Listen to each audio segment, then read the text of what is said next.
Breaking news. Are you being outsmarted by a rat? Don't feel too bad, because they are smart. Rats aren't only smart, they're also kind to each other. Rats can learn and adapt about 10 times quicker than us as humans. Rats have been known to share food with other rats and have even been known to figure out how to open another rat's cage to set them free. Hola i benvinguts i benvingudes a Literrates, un podcast on el periodisme també és literatura. Estic aquí amb la meva companya Verónica. Hola a todos y a todas. I jo, la Mariona, i nosaltres som, quasi periodistes. Somos técnicamente periodistas. Sí, quan recollim el títol, més tècnicament periodistes. Sí, allí seremos oficialmente periodistas. Oficialment periodistes. I si algun dia em puc col·legiar, encara més. Ah, sí, encara més. Un petit avís, aquest episodi és pregravat, això significa que ho hem gravat abans perquè a l'estiu tinguéssiu episodis i no paguéssim de parar el podcast. Así que básicamente es un episodio con jet lag.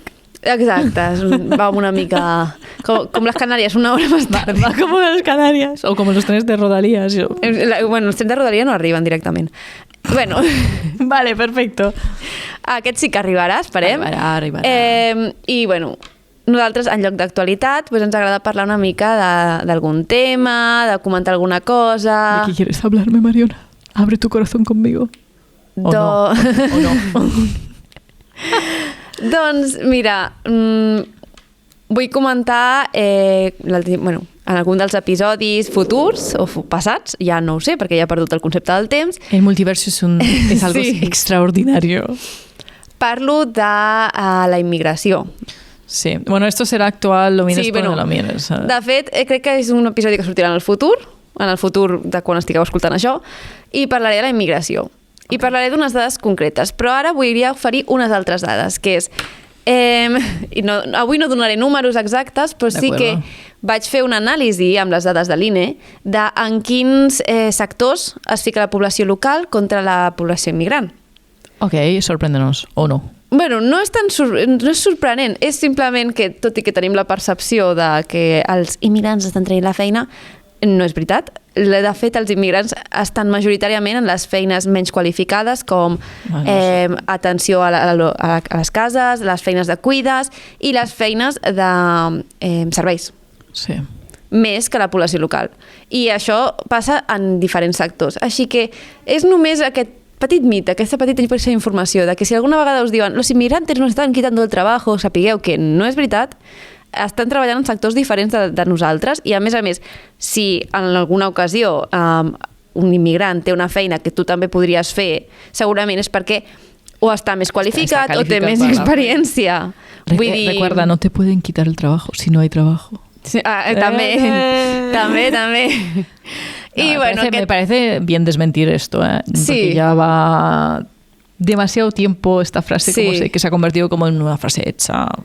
Literalment hi ha sectors de la nostra economia que no funcionarien sense la immigració, així que ens heu de deixar de tonteries. ¿Y tú, Verónica, quin llibre em recomanes ara que és ahora estiu? mismo, en este instante, para el verano, ¿qué os puedo recomendar? Pues... O pel setembre ya. Para la vida ya, en general. Pues mira, yo la verdad que te recomendaría Jane Eyre. Jane Eyre? Sí. ¿Y por qué? No sé, porque hace unos capítulos me hablaste de Orgullo y Prejuicio y recuerdo que son dos libros que yo leí en un espacio temporal, parecido.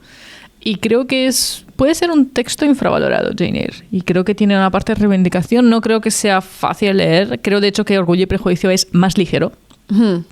Pero, francamente, aquí no quiero explayarme porque creo que se puede hablar de muchas cosas del libro, pero creo que es un texto bastante importante también en la época en la que en la que emerge. Y yo, si os apetece algo que no sea... que sea un clásico, pero que tampoco... yo creo que para leerlo en verano no sé cómo decirlo, pero diría que sí, dale una posibilidad a Jane Eyre, sin ver la peli. No miréis la peli. No la hagáis. No está mal, la versión que hicieron, pero yo creo que la experience full es leer el libro. Vale, pues bueno, ¿tú?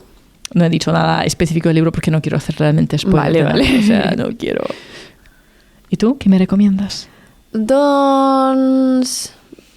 Mira, jo recomanaria el meu llibre preferit. Què és? El círculo de les mujeres de la doctora Tan, de Lisa C. o Lisa C, o no sé com li voleu pronunciar el cognom.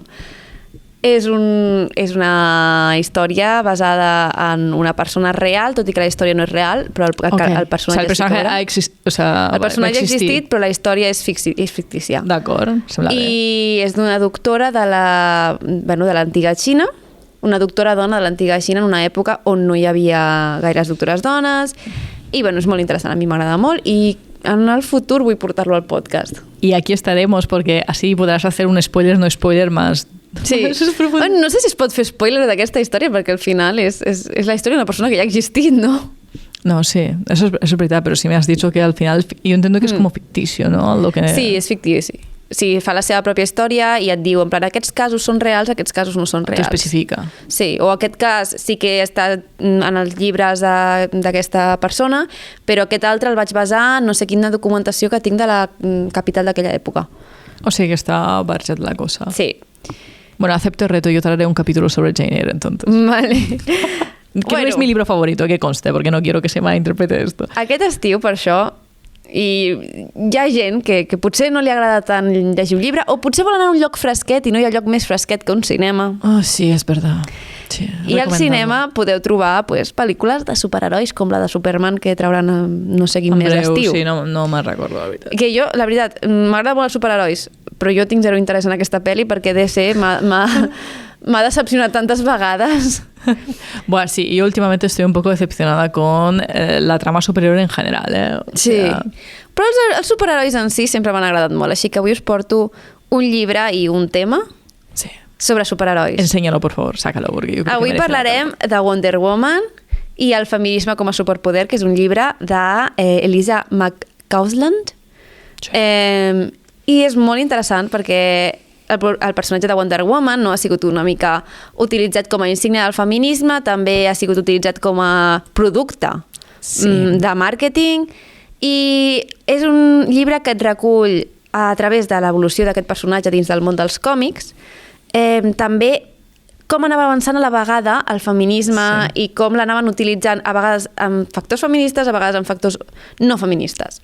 Exactament. I jo només us comentaré el que em sembla més interessant de tot, que és al principi, que és quan t'explica l'origen del personatge. Vale, ¿cuál es el origen de Wonder Woman?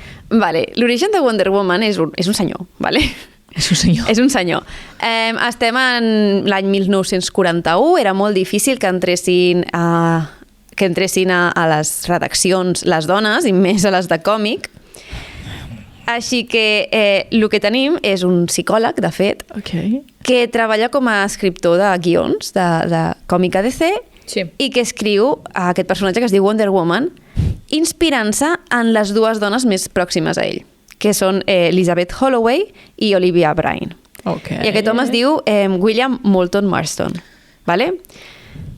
I el que és interessant és que aquest home escriu aquest personatge basat en aquestes dones perquè aquestes dones en si són icones feministes, per dir-ho d'alguna forma, a la seva vida. Per començar, Elizabeth Holloway i ell estaven casats, o sigui, eren parella.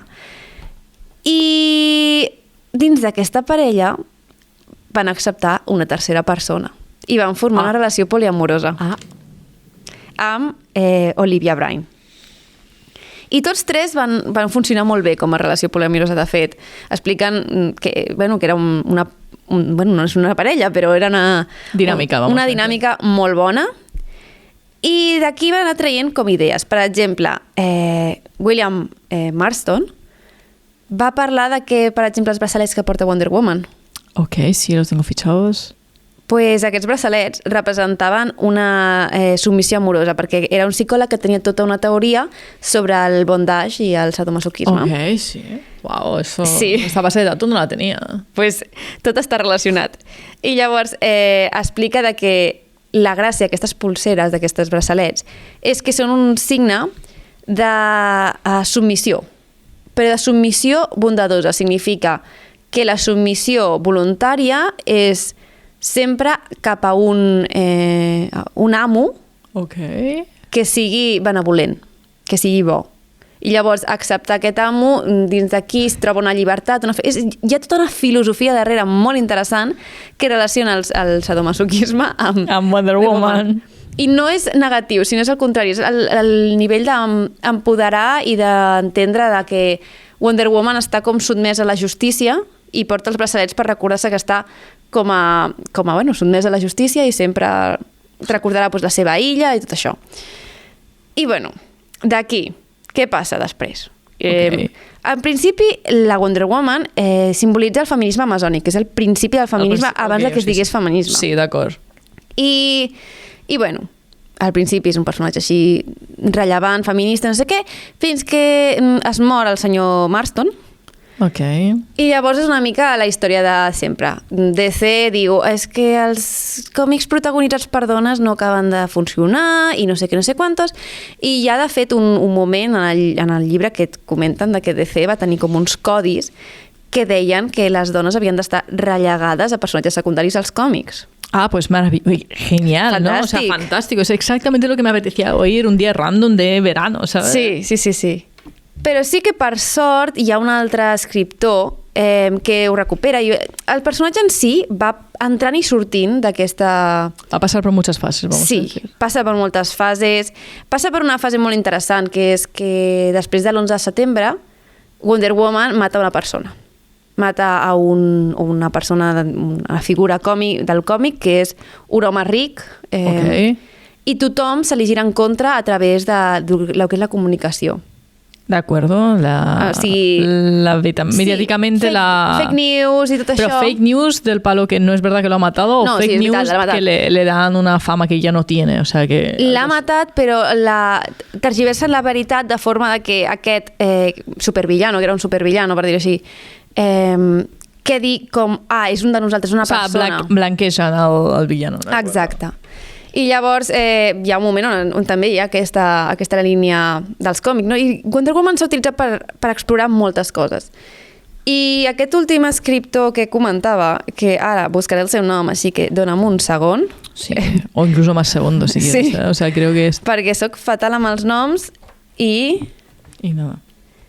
Bueno. No passa nada. Aquest últim... de fet, hi ha una entrevista sencera d'aquest home, pobre. Aquí está. No estamos encontrando, ¿sabes? Estamos discriminando a esta persona ahora Trina mismo. Robbins no és. Aquest escriptor el que comenta és que a ell el que li agrada de Wonder Woman és que és una heroïna que busca una forma diferent de solucionar les coses, una forma que fora del patriarcat, fora de lo establert, i que la gràcia de Wonder Woman no és ser subjecte al patriarcat, sinó al contrari, en plan, buscar una forma fora de la violència i fora de lo que l'home ha establert. I, sembla cuanto menos curioso, no? Perquè ha sigut transformada en una dona soldat i mai ho va ser. Vale, o sea que se ha alterado lo que... Lo que anava a ser, no? I és molt curiosa la història de Wonder Woman. Jo animo molt a llegir aquest llibre, vull dir, és boníssim això. Wonder Woman, el feminisme com a superpoder de Lisa McCausland. No vull parlar-ne més perquè és que si no és spoiler, ja no voldríeu llegir el llibre, però això, o sigui, Wonder Woman té relació amb moltes més coses que no només el que és el feminisme o no sé què, o sigui, el bondage i tal, i aquí hi ha un fragment que vull llegir, que és Greg Rucka, aquest era el nom que em faltava. Greg Rucka és l'escriptor de Wonder Woman, que de fet va agafar Wonder Woman en els 2000, després de l'11 de setembre i tal. I aquest llibre està escrit abans del primer mandat de Trump.